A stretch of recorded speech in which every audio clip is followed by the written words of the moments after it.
Welcome everyone to 365 Virtual Marathon. Thank you for attending, and we hope you're having a great conference. I'd like to introduce Yannick, our speaker, for the session that he's doing on team introduction development. Please take it away, Yannick. Thank you for joining my session. So Microsoft Teams for developers. An introduction. Let's run through the housekeeping slides. So you all know by now that the SharePoint conference next year will be renamed or rebranded Microsoft 365 Collaboration Conference and taking place at the end of March. We also like to thank our generous sponsors. You make sure that you enter the raffle to win the awesome Oculus Quest. And then we like to ask you to donate to these charity relief funds to help out with whatever charity things they do. And then let me introduce myself. So I'm from Belgium. Day to day, and I focus on the broad Microsoft Cloud.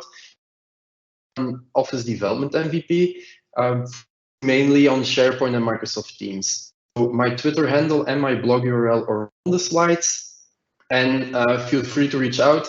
I try to answer everything that comes my way. It might take some time. I'm getting overwhelmed with a lot of questions at the moment, but I make sure that I always have everyone contacting me. Looking at the topics for today, start with a small introduction, and then we'll means when we talk about Microsoft Teams as a service and Microsoft Teams as a platform. And in the end, I'll help you get started in your own journey to Teams developer. Now, before going to the presentation, it's always good to set some expectations. 100 introduction into ability points of Microsoft Teams. I'll be showing you what you can build and how and with what you can build it for Microsoft Teams. I'll show you all the extensibility points that are available. I'll show you the SDKs and the tools that are delivered by Microsoft and the community, and we'll check out some samples and templates. What we want to is how to build it. There are a lot of other great sessions covering that. This is really the basics to go through what you can build. So there won't be a lot of code. If this is not what you expected to see today, it's all okay. But then the other sessions running in parallel, feel free to switch to a different room. If you stick with me, I'll make it worth your while. Let's get started. Let's see how Microsoft positioned Teams at the beginning of at the launch in 2016. So they say Microsoft Teams is the new chat-based workspace bringing together people, conversation, and content. Now, Wikipedia also adds video meetings and application integration to the definition, ending up with something that wasn't catchy enough for marketing, so they simplified it to Microsoft Teams is the hub for teamwork. More recently, we've Microsoft use Microsoft Teams as a service and Microsoft Teams as a platform as well. But what does this mean? So let's see. When we talk about Microsoft Teams as a service, it's all about extending your own application with the functionalities of Microsoft Teams. So we bring functionality of Teams into our own applications. On the other hand, Microsoft Teams as a platform, where you extend Microsoft Teams itself and you bring applications into the familiar look and feel of the Microsoft Teams clients. Now, Microsoft Teams as a service is driven by the Microsoft Graph. So this means that all interaction between your application and the functionalities of Teams is done through the APIs that are exposed by Microsoft Graph. Some might already know Microsoft Graph, so I just do a recap. Microsoft Graph is the one API endpoint to rule it all. It's the API endpoint that exposes your Microsoft 365 data in a set of APIs, enabling you to build applications that can interact with that data. So this is a major improvement over the different APIs or workload-specific APIs we got before, where you got a SharePoint API and a Teams API and a Exchange API. So and they all brought their own approaches and own authentication, and Microsoft Graph to unify it all in something that's easier to use as a developer. Looking at the APIs that are available in Microsoft Graph, regarding Microsoft Teams, I like to split them up into categories. So the first one are the management APIs. The management APIs are there to manage resources that exist inside Microsoft Teams. Resources in this context means teams and groups, but also owners and members, channels, tabs and applications, and even shifts for first-time workers. And most of these APIs support the standard operations like list, create, read, and update, and delete actions, and some have some more advanced available. Given these APIs, it will, for example, allow you to create an external application like a provisioning tool that collects information from the end user and provisions the team with the correct configuration. Looking at the second part, it's the communication APIs. These APIs allow your custom application to participate in conversations that are happening in Microsoft Teams. So you can list, read, and send chat messages in Teams group chats and one-on-one chats. Your application could manage calls by answering it, muting and unmuting participants, some other actions. You could manage Microsoft Teams meetings by creating through the API an online meeting, an invitation or something that ends up in your Outlook calendar, but already has a Teams join link associated. And the last one is a recent addition. It's the Presence API, which allows your application to read the presence information of a user, seeing if the user is available or busy, in the call, or out of office. Switching to Microsoft Teams as a platform, where we bring our own applications inside the familiar fabric of the Microsoft Teams clients. This is divided in 4 categories. They range from left to right, going from simple and easy to build, install and manage, to more like complex open source solutions, ending with the applications you build from scratch with nothing available. So looking at the ready-made solutions, this is where Microsoft and partners deliver a lot of out-of-the-box functionality in the Microsoft Teams store. So you go in the App Store, you select an application, and with minimal, you have new functionality added to a team or a group chat. So as a result, there are already a lot of partners and Microsoft delivered applications. More than 100 are available already. Of course, these applications can be managed on a tenant level. So it might not be that all of them are available in your environment. Maybe your administrator turned some of them off due to compliance functionality or compliance reasons. About Microsoft Teams, and given the new rise in low-code platforms, the Power Platform, of course, also has integrations in Microsoft Teams. So you can, one of the things you can do is embed a Power App as a tab in Teams, or you could interact with Teams through the out-of-the-box connectors that are available in Power Apps and Power Automate. If you look at the screen, you see that in this scenario, we send out email upon approval or upon receiving a request or disapproval. It either posts a message to the HR leadership team saying that the request has been approved, or it posts a message into the HR leadership team channel saying that the request has been denied. This is just one of the many actions that are available out of the box in the Power Platform connectors. The third category are the reference solutions, also known as the app templates. App templates are production-ready, community-driven, open-source applications that are available on GitHub. They're kind of curated by Microsoft, but a lot of it is delivered by the community. Now, they cover a wide range of use cases, and they come with a step-by-step installation instruction, but they do require some technical expertise to get installed. They're a bit more complex than the 2 previous scenarios that we covered, because you might need to compile the code yourself or create some additional resources in your subscription. Now, all of these solutions come with detailed documentation and support through the issues GitHub. Now, if they don't completely cover your needs, you can customize them or extend them, or you can just use them as an example on how things can be achieved when you build your own custom application. You can see a list of available applications already and a link to the documentation of them. So there are some nice applications already delivered, like the Icebreaker bot that once a week introduces two coworkers to each other and like motivates them about something outside of work. Now, the fourth solution is a more broad thing. It's the custom built applications, where you bring your existing or new solutions into Microsoft Teams.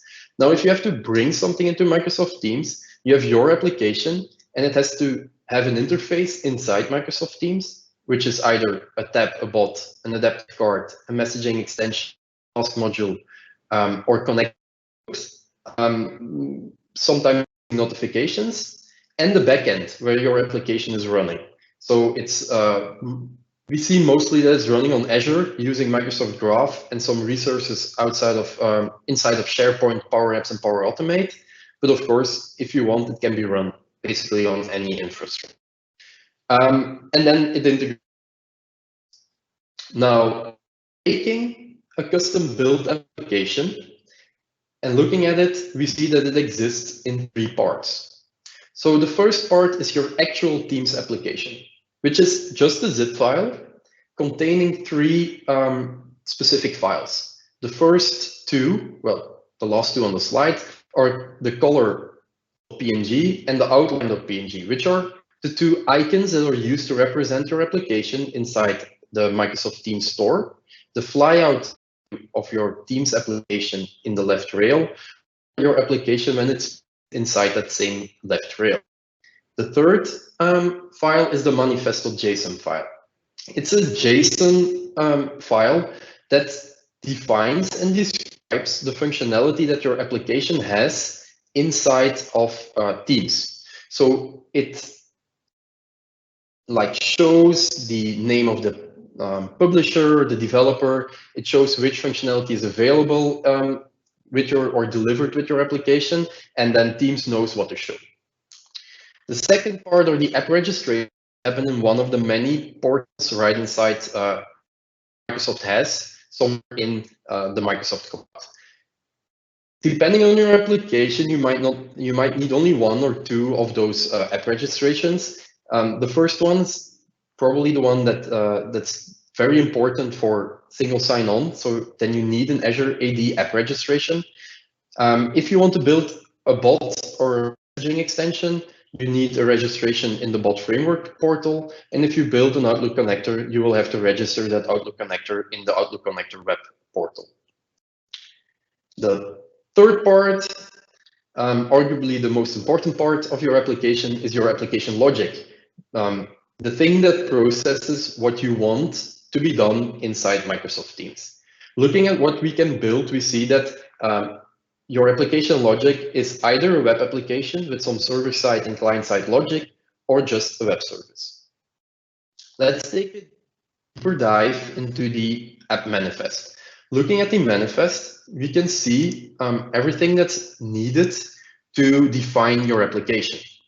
So we start with the developer, the name, the website URL, the privacy URL, and the terms of use URL, some localization info, given in what languages your application is available, the name of your application, like this. Oh, it's not, yeah, like this, and the description, the icons that represent your application in the Teams store or in the Teams application itself, and then these empty arrays, which will define or describe the functionality that is available or delivered by your application to Teams. Now, if we look at these arrays, we go into detail when we cover all of these extensibility points later. The last thing you need to know about a Teams application is the fact that it can be scoped to either individuals or groups. We call this the team scope or the personal scope.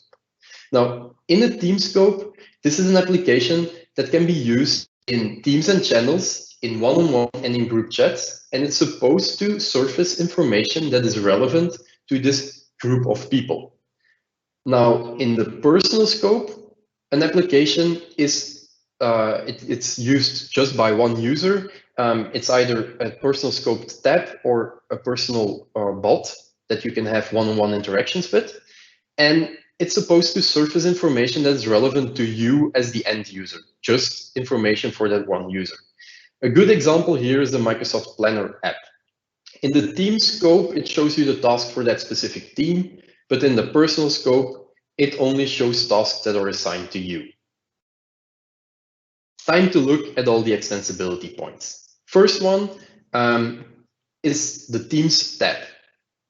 The Teams tab is just, or in essence, just an embedded web page. Teams will use an iframe to show your web application or your website. Now, this is not very exciting, but you can make your website or web application Teams aware by using the JavaScript SDK for tabs. Using this JavaScript SDK, your website can interact with the surrounding fabric of the Teams client. It will know where it's hosted, in which team, which members and owners are part of that team, which tabs are available in the team. You can use the JavaScript SDK to redirect users from your application to a different tab or a different place right inside the Teams client. So it's important to integrate, to really integrate your application with Teams to use this JavaScript SDK. Now, a tab in Teams in the team scope supports 3 pages. You've got the content page, which is the most important one. It's the one that your end user will see, and it's the page that shows all the functionality. But you also have the configuration page. This is the page that will be shown when you add the Teams app to your team. It's a pop-up, it will show first, and you can use it to configure on the fly the page that will be shown inside the Teams client. And then you've got the removal page as well. And this removal page is called when you remove the tab or the Teams application from a specific team. We see that it's mostly used to request for a team owner what to do with the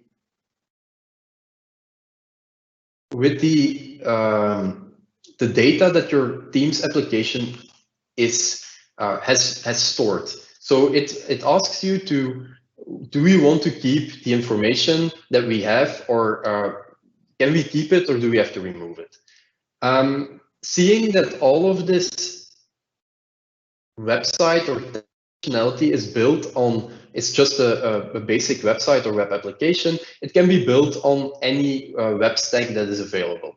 Now, we see in the Microsoft ecosphere that Node.js and React are quite are used a lot, and then ASP.NET Core and ASP.NET MVC are quite popular as well. And even for the Microsoft SharePoint developers that are used to the SharePoint framework, they can now also use the SharePoint framework to build Teams scoped and personal scoped application when they use the latest available SharePoint framework Yeoman generator, which is 1.10.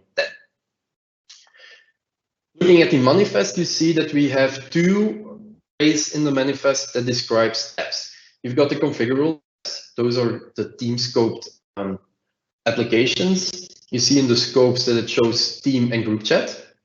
And then you've got the static tabs, which are the personal scoped applications.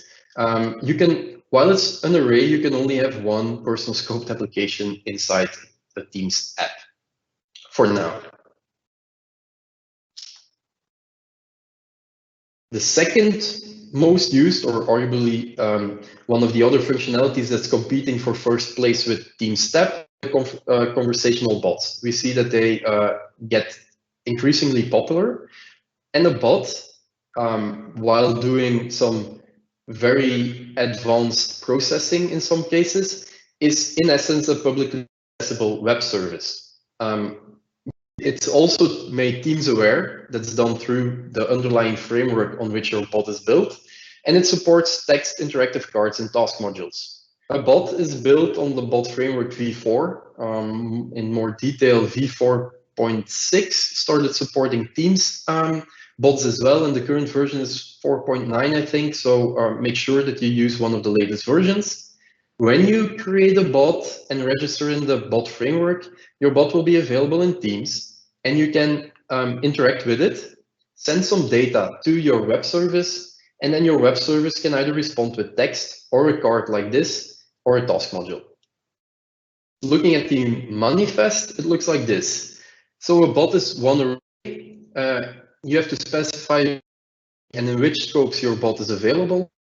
And then there's the command list, which is also split up in two parts in this case, because you can scope specific commands to specific scopes. You can say that command 1 and command n are only available for scopes team and group chat, but that some personal command 1 and personal command n are available to other for personal for another scope. So it allows you to build very powerful applications or bots with just one bot scoping it to different use cases. Third one are messaging extensions. So the third type of custom built applications are the messaging extensions. I don't see them used very much, but they can be very powerful. So I hope with this presentation, I can encourage some people to start building these as well. And these messaging extensions allow you to extend the search bar, the command bar on the more actions pane on a specific message, or the compose message area where you type your message that you want to send to Teams. Looking at messaging extensions, you've got three types. The action commands allow you to present your users with a model pop-up to collect or display information. When your user submits this form, it sends the information to your web service, and your web service can then respond with a message, a text, or an adaptive card, and can send the message directly. So creating the conversation or inserting it into the compose message area so that your users can adjust it a little bit and send it out to the conversation. These can be triggered from all three places, from the compose message area, the command box, and from specific messages. And it's built on top of the bot framework v4. So looking at the manifest, you will see that you still have to enter a bot ID for your compose extensions as well, and that compose extensions expose specific commands and that you can show them or you have to define them in your app manifest. You see that specifically here, the type of action is important. In this case, it's action, and in which context it's available. Because you also got the search-based commands. Search commands allow you or your user to search for information in an external system. So you can query an external system. In this screenshot, it's some sort of sales reporting tool that is available where users can send a search query and find the reports that are relevant for that search query. So in this case, the search query is sent to your web service and you reply with the preview cards that will be used in this pop-up like search results view, and with the full cards that will be used inside the message. And the Teams client will then render the card inside of Teams. Now, these can be triggered from just the compose message area in the command box, and they cannot be triggered from messages itself. Like all the messaging extensions, this is also built on the bot framework. In the app manifest, things look very similar to the action-based commands, but the type has changed to search. Last of the messaging extension is link unfurling. Link unfurling allows you to render a detailed card for a custom URL. You probably have seen this already. It's very popular in Twitter and in Teams as well, with some out-of-the-box links already, that if you copy and paste a URL to, for example, a Twitter message or some GitHub conversations, that it will render, instead of a link, a nice-looking card that gives you more context information. This is called link unfurling. Now, what if you have some internal line of business applications or web applications that you also want to use this nice preview card for? Then you create a messaging extension of the type link unfurling, and you can render these cards yourself for your custom URLs. In my screenshot, it's for example done for a Lucidchart graph or Lucidchart diagram, where copy and pasting a Lucidchart URL into Teams or in the Teams text compose box, it will reach out to our web service because we are watching for lucidchart.com as a URL. We can then interact with the system, read from Lucidchart preview image, for example, and then return it as an adaptive card right inside Teams. Now, this is triggered only from the compose message area. It doesn't make sense to have this in the command box or the messages anyway. Technology is, once again, the bot framework v4. Looking at the app manifest, you can see that the configuration is a bit more limited, saying that it's a message handler of type link, and that the value that you want to watch for, you watch specific domains, and anything that is entered for this domain or any URL that's entered for one of these domains will be sent to your web service. You've got some supporting technologies. First one being task modules. Task modules are basically a model pop-up, and the technology is built on the Teams tab infrastructure. So it's basically an iframe that's showing your content. A task module or a model pop-up can be invoked from a tab and a bot, but also externally from a deep link. So your task module can listen to a specific deep link and then pop up right inside the Teams client. The technology that's used here is inside the task module, you either show a custom HTML and JavaScript an iframe-based widget, or you define the UI of this task module with adaptive cards. Speaking of adaptive cards are a declarative UI. They're a JSON object that describe what you want to see on the screen, but not how it looks like, because this thing is automatically styled, the hosting application. So you create your UI, what you want to see, and then you send it to either Skype or iOS or Teams, and the hosting application will make sure that what it shows is styled to what their style guide is. So it looks like it belongs right inside that specific application. There are some legacy card types. So adaptive cards is the new kid on the block. It's supported most cross-platform in a lot of application already. But initially, this started with connector cards, specifically for Outlook connectors. And also the bot framework has some simple out-of-the-box cards available as well.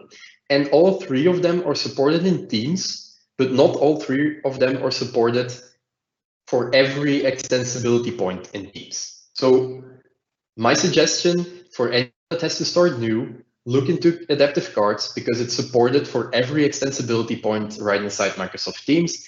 Plus, you can reuse your adaptive cards if for other applications as well. These card types, like I said, can be used in connectors, bots, and messaging extensions. And then there's also a bit more developer extensibility points, seeing the webhooks and connectors are also there. If we look at webhooks, this type of outgoing webhook, this is where you create a web service that's running in Azure or AWS. It doesn't matter where it's hosted, but it's a publicly reachable web service. And you go into the Microsoft Teams client. You say that you want to register your web service as an outgoing webhook. This means that you, inside Teams, give it a name and enter the URL to your web service. And when you go into the compose area box and type a message, you can mention your specific web service using that name. Everything that you enter afterwards gets sent to your web service.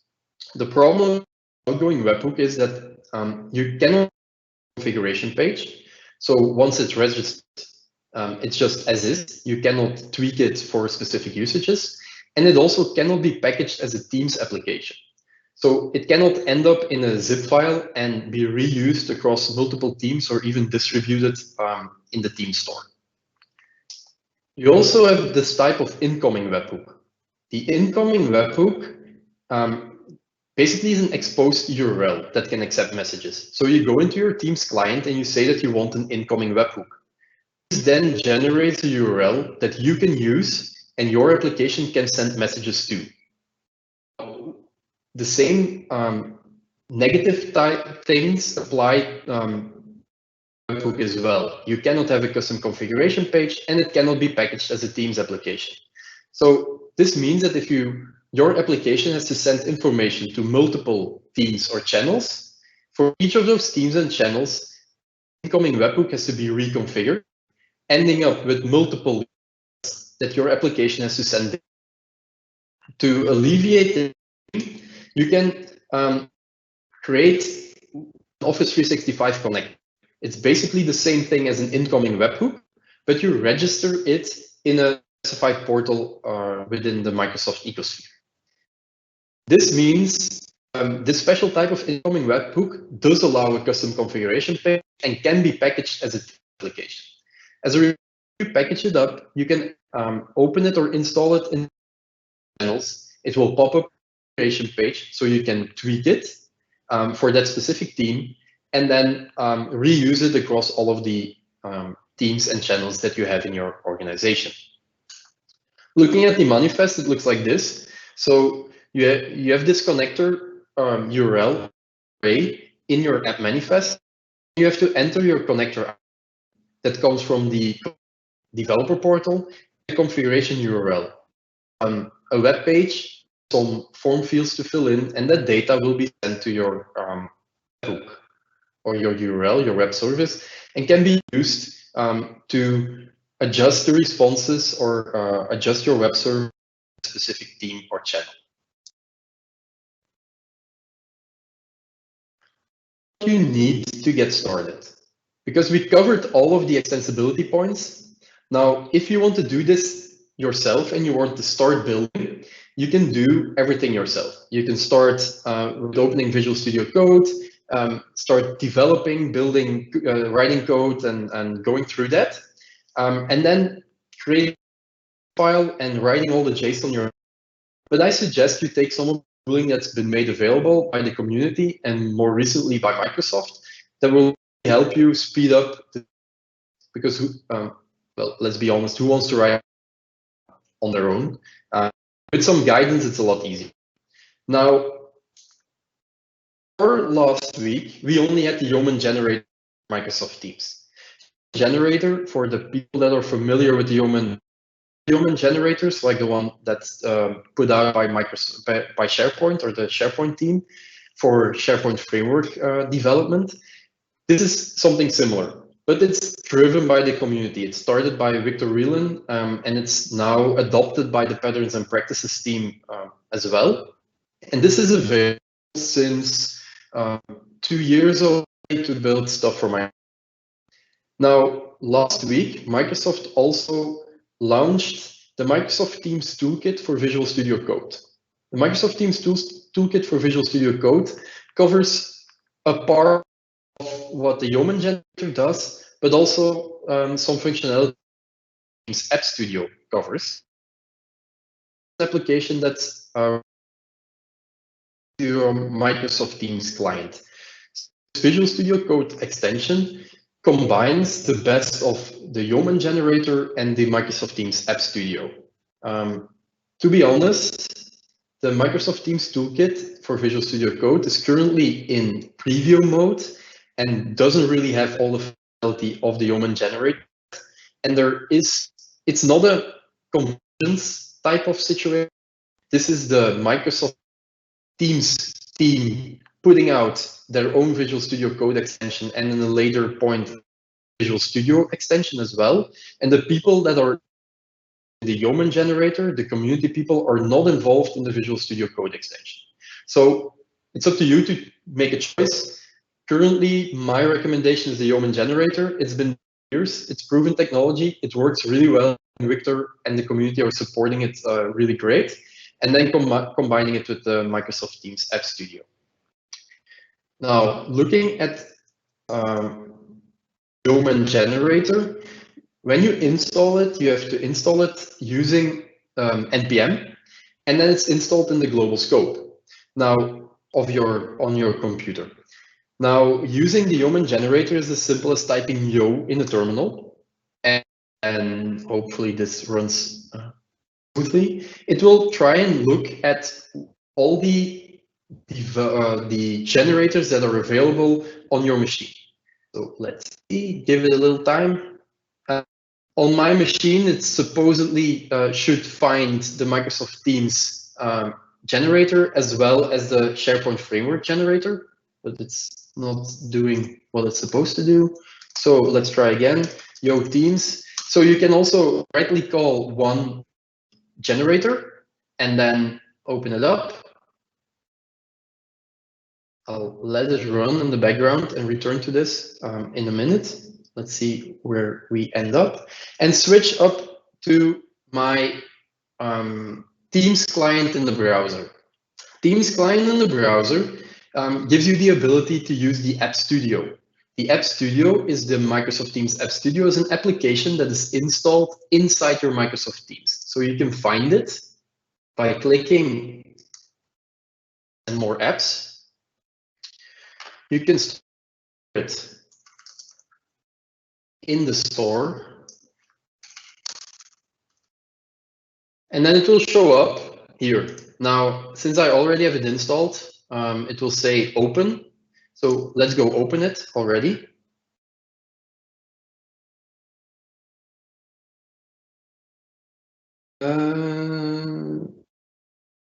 Okay, something went wrong. I'm sorry, guys.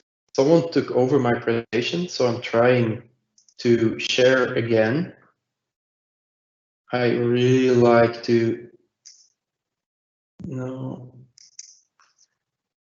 So I'm back, I think.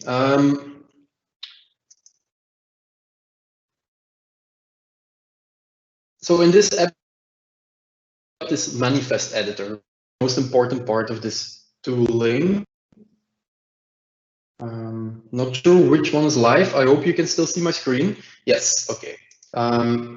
So this is the manifest editor. The manifest editor allows you to create a new application or import an existing application. You can see here that I already have an application. This is where you import zip file. So it's not the application code, but only the zip file. And it gives you a nice UI through all the settings that are available in your manifest. I have a seemingly difficult time to load anything that's internet based at the moment. So I'm afraid that the demos are not going great. And I will, oh, there. So you can see here that it allows you to enter some app details, like your short name and the full name, the identification, so it shows an app ID, the package name, and the description for your application.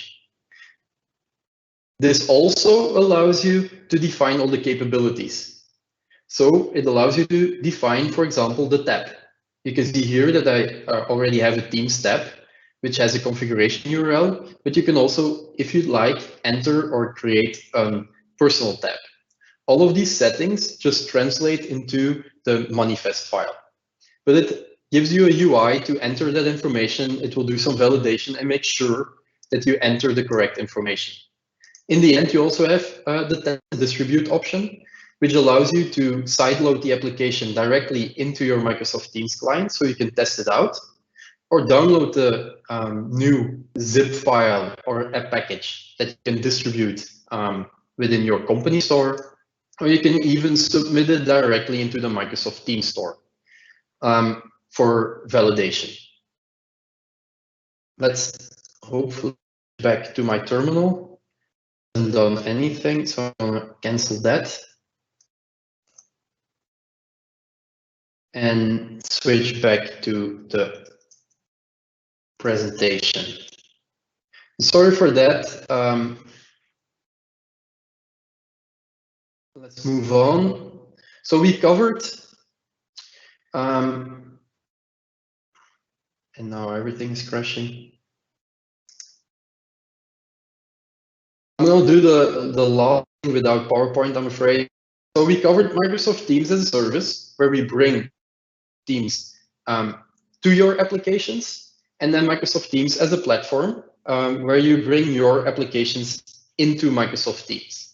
Remember, the service is done using Microsoft Graph, and bringing your applications into Microsoft Teams is about exposing your application as a tab or a bot, an adaptive card, a messaging extension, a webhook, or a connector. Then I'd like to close off with some resources.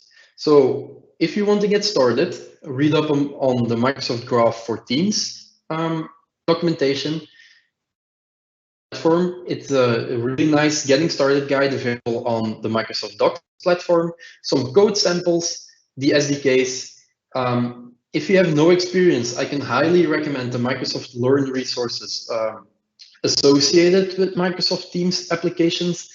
The specific one, the specific around 365 associations exam, and then the adaptive cards designer. I would have loved to show it off to you, but it seems like my internet connection is ruining things for my demos. So let's move on. Thank you for joining. If you have any questions, we switch to Q&A to moderate. I will be here for another 10-15 minutes, I think. And I'd like to encourage you to submit some feedback around this event and around my presentation, so I can hopefully do better next time. Thank you very much, and let's see if there are some questions in the Q&A. No, there is nothing available.